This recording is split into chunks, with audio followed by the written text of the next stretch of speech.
ایک حدیث پاک ہے بخاری مسلم میں، بڑے غور سے سنیے گا، اور اس کے اندر جتنے پہلو ہیں ان پر پوری توجہ دیجئے گا کہ کہیں ہم ادھر آ تو نہیں گئے۔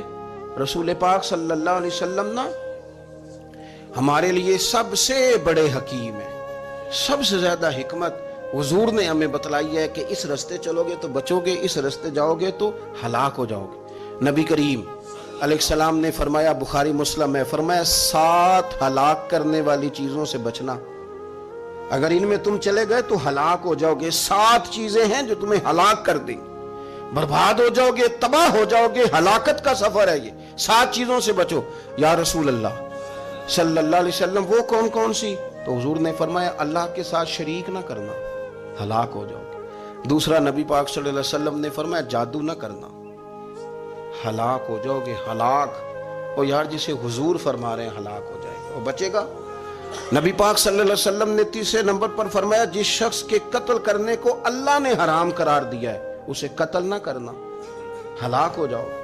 چوتھے نمبر پر رسول پاک علیہ السلام نے فرمایا سود نہ کبھی بھی کھانا، ہلاک ہو جاؤ گے، ہلاک۔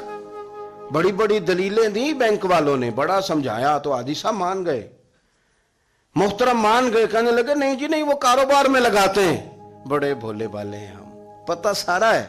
اور دیکھو سب کاموں کے باوجود مستقل بینکوں میں پیسے اس اکاؤنٹ میں رکھے ہوئے ہیں جہاں سے مستقل سود آتا ہے۔ حضور نے فرمایا نہ کرنا یہ کام۔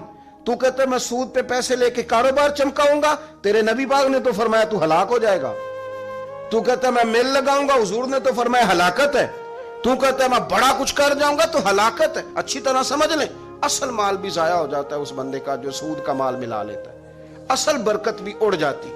اور میرے نبی پاک صلی اللہ علیہ وسلم نے 5ویں نمبر پہ فرمایا یتیم کا مال نہ کھانا، ہلاک ہو جاؤ گے، نہ کھانا ان کا مال، یہ کروڑوں ہو، اربوں ہو یا 10 روپے ہو، یتیم کا پیسہ نہ کھا جانا، ہلاک ہو جاؤ گے، ہلاکت تمہیں آ لے گی۔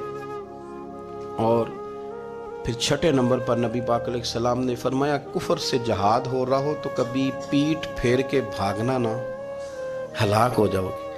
اور 7ویں نمبر پر اللہ کے رسول نے فرمایا بے قصور اور بے گناہ عورت پر تہمت نہ لگانا، بلا وجہ بہو کے کھاتے نہ کچھ ڈال دینا، بلا وجہ بھابی اور بیوی اور کسی بھی خاتون پر کوئی الزام بے قصور عورت پر بہتان نہ لگانا۔ مار مار کے ایک شخص نے بحال کر دیا بیوی کو، اور بعد میں پتا چلا کہ جی مجھے شک ہے تویز کراتی ہے۔ کیا آپ کی سوچ ہے؟ مسلمان اللہ کو ماننے والا اور اس باتوں پر الزام لگائے گا تویز کرا کے لاتی؟ بے قصور عورت پر بہتان، یہ ایک تو بات ہے اسے مارنا، اور ایک یہ ہے کہ کوئی تکلیف دینا، اور ایک خالی اتنی بات کی کہ بہتان بھی نہ لگانا، اس پر الزام نہ لگانا، یعنی تم نے صرف بے قصور عورت پر الزام ہی لگایا تو حضور فرماتے ہیں ہلاک ہو جاؤ۔ یہ ہلاکت والا کام ہے، لیکن ہم بغیر سوچے سمجھے کہہ دیتے ہیں اس نے کہا ہے، اس نے کیا ہے، یہ کرتی ہے، یہ کام نہیں کرے۔ یہ 7 وہ چیزیں ہیں جو ہلاک کر دیں گی۔